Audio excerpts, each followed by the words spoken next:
पावन गंगा में गोता लगा करके हम सभी अपने इस जीवन को धन्य बनाएं, कृतार्थ करें। हम सभी को प्रयास इतना करना है कि परमात्मा की कृपा हमें प्राप्त हो। इसलिए परमात्मा के चित्त को अपने मन में स्थापित करते हुए भगवान श्री हरि की पावन कथा का दर्शन करें। कहते हैं, दुनिया को मना के देख लिया, अब तुझे मना के देखेंगे। दुनिया पे मर के देख लिया, अब तुझ पे मर के देखेंगे। अगर टूटना चाहो, अगर गिरना चाहो तो इस दुनिया को अपना बना लो, और अगर बढ़ना चाहो तो मेरे कृष्ण को अपना बना लो।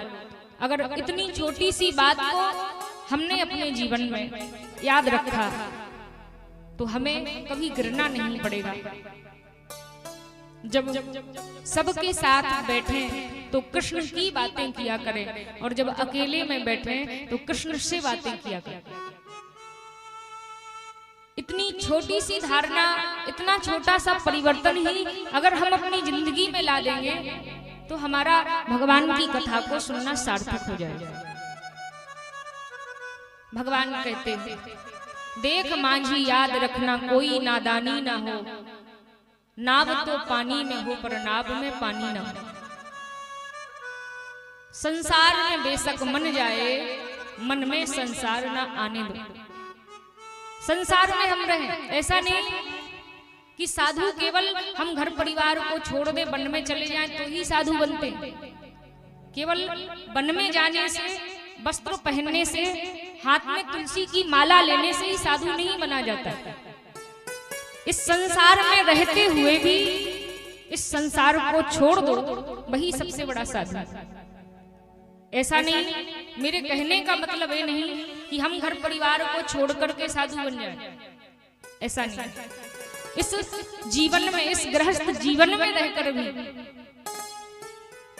माया के चंगुल में ना पड़ करके भगवान श्री हरि को भजते रहो, अच्छे कार्य करते रहो, परोपकार करते रहो।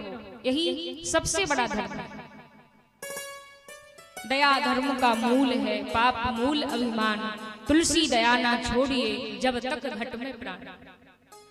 जब तक हमारे तन के अंदर, हमारे शरीर के अंदर प्राण है, तब तक हमारे अंदर दया होनी चाहिए। अगर हमारे अंदर दया है तो ये सबसे बड़ा धर्म है।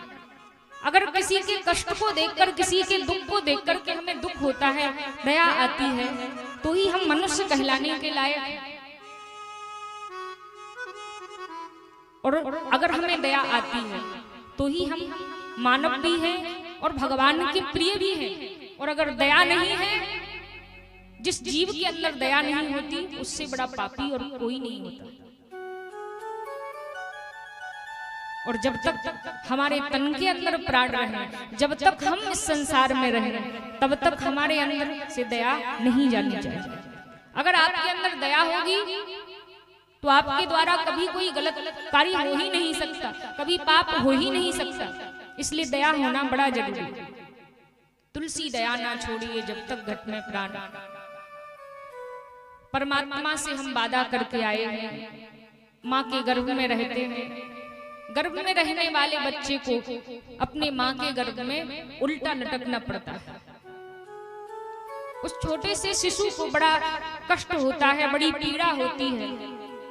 और जब वो छोटा सा बच्चा अपने माँ के गर्भ में होता है, माँ के पेट में होता है, तो कभी कभी अगर उस बच्चे की माता थोड़ा तीखा खा लेती है, थोड़ी मिर्च खा लेती है, तो उस बच्चे का जो शरीर होता है बड़ा कोमल होता है। तो उस बच्चे के शरीर को बड़ा कष्ट होता है, वो फड़फड़ाता है, घबराता है और भगवान से पुकार करता है कि हे प्रभु, हमें इस गर्भ गुफा से बाहर निकालो, हम आपका भजन दिन रात करेंगे। जब उस जीव पर, उस शिशु पर भगवान कृपा करते हैं, और जब वो जीव इस संसार में आता है, कुछ समय तक भगवान को याद करता है, लेकिन धीरे धीरे परमात्मा को बिल्कुल भूलने लगता है। संसार की माया में प्रवेश कर जाता है। इस संसार की माया उस पर अपना प्रभाव डाल देती है और धीरे धीरे भगवान को बिल्कुल भूलने लगता है। कुछ समय के बाद बड़ा हुआ, विवाह हुआ, बच्चे हुए, सारा जीवन ऐसे ही संसार की माया में निकाल दिया। फिर उसकी वृद्धावस्था आती है, बुढ़ापा आता है। वृद्धावस्था, बुढ़ापा व्यक्ति के जीवन का सबसे कड़वा सच है। और जब वृद्धावस्था आती है, सारी इंद्रियां काम करना बंद कर देती है, इंद्रियां शिथिल पड़ जाती हैं। और जब वो व्यक्ति किसी काम का नहीं बचता, तो घर के सगे बच्चे भी उसको घर से बाहर निकाल देते हैं। सगे बच्चे भी ठीक से उसको रोटी नहीं देते, भोजन नहीं देते। और जब कोई उसकी सहायता नहीं करता, तब मृतक छैया पर पड़ा हुआ वो जीव, वो व्यक्ति लंबी लंबी श्वासें लेकर के चीख चीख करके भगवान को बुलाता है, हे प्रभु मुझे संसार से उठा लो, मैं आपका भजन दिन रात करूं। तब परमात्मा मन ही मन में मुस्कुराते हैं। जब जब इस जीव ने वादा किया, एक बार भी नहीं निभाया। जिसको भगवान छोड़ देते हैं, जिससे भगवान अपनी नजरें अलग कर लेते हैं, उसको डूबने से कोई बचा नहीं सकता। और जिस पर परमात्मा की कृपा हो, उसका कोई बाल भी बांका नहीं कर सकता। ईश्वर ने हमें इतना सुंदर मनुष्य का शरीर दिया है, मनुष्य का जीवन दिया है, इतना सुंदर परिवार दिया है, और इतना सुंदर हमें भारत देश दिया है। इससे ज्यादा हमें और क्या चाहिए? भगवान का रात दिन धन्यवाद करते रहना चाहिए कि हे प्रभु। अच्छा, मैं आपसे एक बात पूछना चाहती हूँ कि मेरे ठाकुर जी होशियार हैं, आप होशियार हैं? एक बार बताइए तो सही, कौन होशियार है? भगवान होशियार है या आप होशियार हो? भगवान। अगर जब भगवान होशियार हैं, तो फिर हम अपनी होशियारी क्यों चलाते हैं? प्रभु ये मेरे लिए ही क्यों, मेरे लिए ही इतने कष्ट क्यों, मेरे लिए ही ये दुख क्यों? इसका मतलब तो हम अपने आप को होशियार समझते हैं। लेकिन ये बात सत्य है कि भगवान होशियार है, भगवान बुद्धिमान है। तो हमें भगवान से कभी ये नहीं कहना चाहिए कि हमें ही ये दुख क्यों मिला, हमें ही ये कष्ट क्यों दिया। भगवान भी सोच समझ कर के कुछ हमें देते हैं, और जो भगवान चाहते हैं, जो हमारे लिए अच्छा होता है। माता पिता जैसे कभी अपनी संतान के लिए बुरा नहीं सोचते, माता पिता कभी अपने बच्चों का बुरा नहीं सोच सकते, उसी प्रकार से हम भी भगवान की संतान हैं, और भगवान हमारा बुरा कैसे सोच सकते? जो भी भगवान करते हैं, जो भी भगवान हमें देते हैं, सुख हो दुख हो, ये भगवान का प्रसाद समझ करके हमें ग्रहण कर लेना चाहिए। जो भगवान, हमारा जो कार्य है, हमारा जो कर्म है, हम बड़े लगन से, बड़ी निष्ठा से उस कर्म को करते रहे। और भगवान का कार्य है कि जो हम कर्म कर रहे हैं उसका फल देना, वो ईश्वर के हाथ में, वो हमारे हाथ में नहीं। मन किया तो भगवान की पूजा कर ली, मन किया तो भगवान का भजन कर लिया, वरना करना ही नहीं। भगवान ने इतना सुंदर तन दिया है, इतना सुंदर शरीर दिया है, मनुष्य का जीवन दिया है, और उस मनुष्य का जीवन पाकर के हमें भगवान की कथा सत्संग सुनने का अवसर प्राप्त हो रहा है। इससे ज्यादा हमारा भाग्य और क्या हो सकता है? ये कथा सुनना, ये सत्संग सुनना बड़े भाग्य से प्राप्त होता है। हम बहुत साधारण से समझ कर के इन बातों को टाल देते हैं। आज नहीं सुनी कल सुन लेंगे, कल नहीं सुनी परसों सुन लेंगे, आखिरी दिन चले जाएंगे। इसके बाद पता चला कि 7 दिन में कथा हो गई और आपने 1 घंटे भी कथा को नहीं सुना। जिस ईश्वर ने हमें इतना सुंदर शरीर दिया, इतना सुंदर तन दिया, सब कुछ दिया, उस ईश्वर के लिए अगर हम 3 घंटे दे दें, हम केवल भगवान को 2-3 घंटे नहीं दे पाते, थोड़ा सा समय नहीं दे पाते।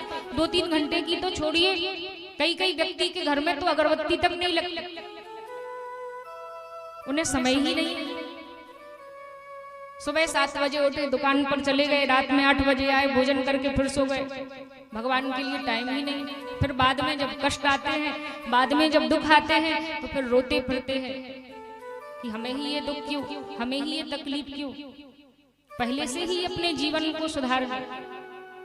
और भगवान की कथा जब हम सुनते हैं, सत्संग सुनते हैं, तो इससे हमारा लोक तो सुधरता ही है, इससे परलोक भी सुधरता है। बाकी जो हमारे ये गाड़ी बंगला मकान है, ये हमारे साथ नहीं जाने वाला।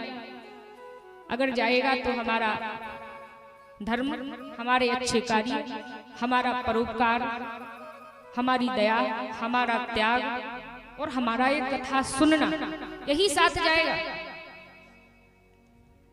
बाकी तो सुई की नोक के बराबर भी हम यहाँ से नहीं ले जा सकते।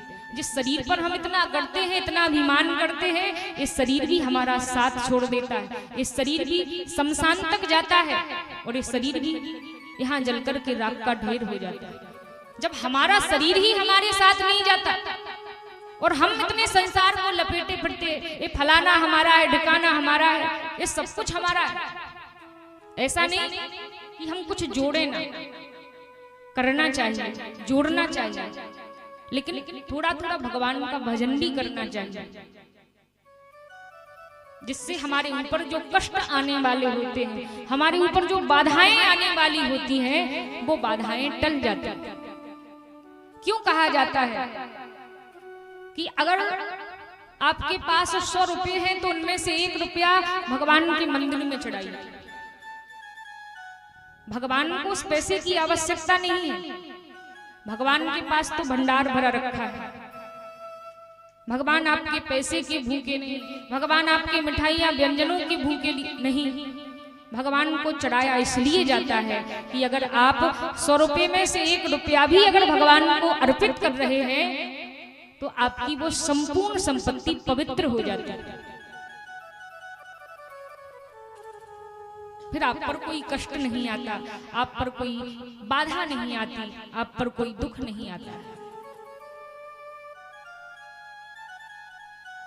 श्री सुखदेव जी महाराज राजा परीक्षित को बड़ी ही सुंदर पावन कथा का श्रवण पान कराते हैं। कल की कथा में हम सभी ने बड़े ही सुंदर ध्रुव चरित्र की पावन कथा का श्रवण पान किया। 5 वर्ष की छोटी सी अवस्था का बालक ध्रुव भगवान श्री हरि को प्राप्त कर लेता है। उसी प्रकार से भगवान के